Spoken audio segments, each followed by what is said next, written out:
ini cukup anomali di saat stok beras kita melimpah, tapi kok harga beras di konsumen malah naik, Pak? Ini apa yang terjadi? Apakah memang karena ada masalah distribusi atau gimana, Pak?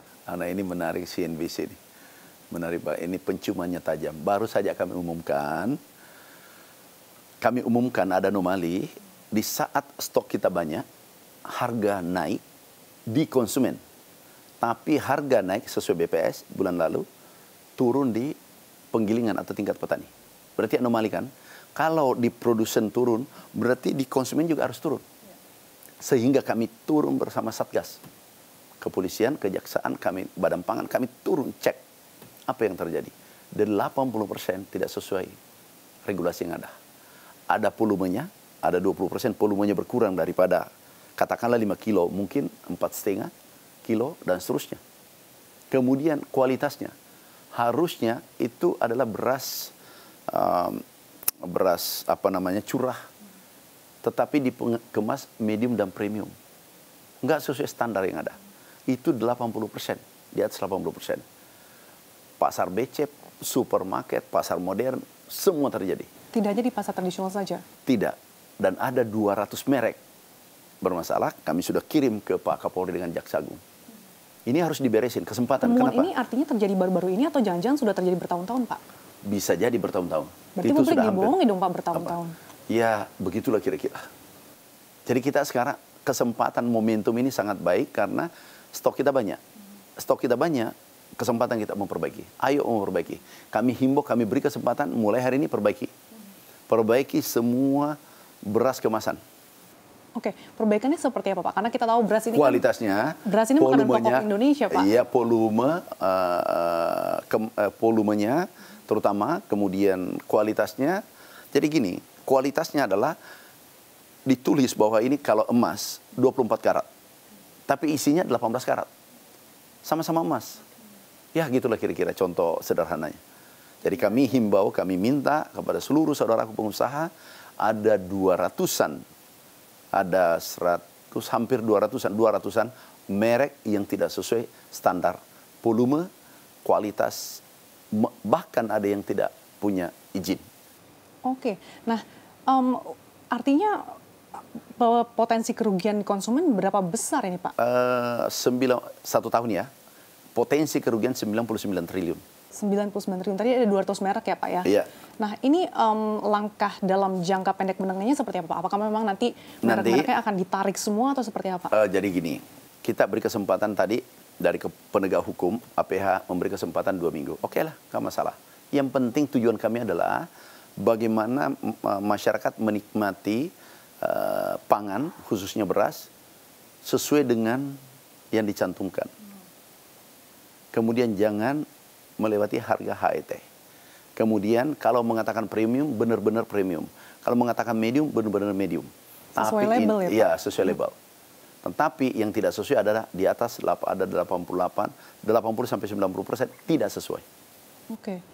Ini artinya hal yang cukup besar dong, Pak. 80% loh, Pak, tidak besar, sesuai. Sangat besar.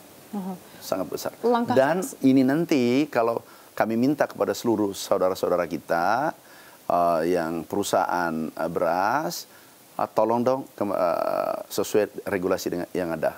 Ini akan meningkatkan daya beli. Kenapa? Ini beras sangat vital. Mau kelompok yang miskin, menengah sampai atas, semua membutuhkan beras. Kalau menengah ke atas mungkin tidak jadi soal. Tapi yang kelompok di bawah. Ada sanksi yang diterapkan nggak sih, Pak, bagi perusahaan-perusahaan ini? Kami sudah kirim ke penegak hukum. Kami silakan dia diberi kesempatan 2 minggu untuk membenahi. Izinnya dicabut atau gimana, Pak, nanti? Ini pidana menurut mereka tadi, bukan izin cabut saja, pidana. Bahkan tadi ada yang ilegal, Pak. Iya. Ini menurut Bapak kenapa hal ini bisa terjadi, Pak? Bahkan tadi ini indikasinya berarti bertahun-tahun. Jadi ya, Pak? iya, dulu kalau stok bulog kurang, itu harga naik. Jadi kita tidak bisa, tidak berani melakukan hal yang kita lakukan sekarang. Karena stok kurang, ini berbahaya. Tetapi sekarang stok ada di mana-mana, ada 4 juta ton, 4,2 juta ton, aman. Kita lakukan inspeksi, kita lakukan sidak, nggak masalah. Bahkan penyelidikan nggak masalah. Kenapa? Stok kita lagi kuat. Kesempatan untuk memperbaiki bangsa lewat pangan.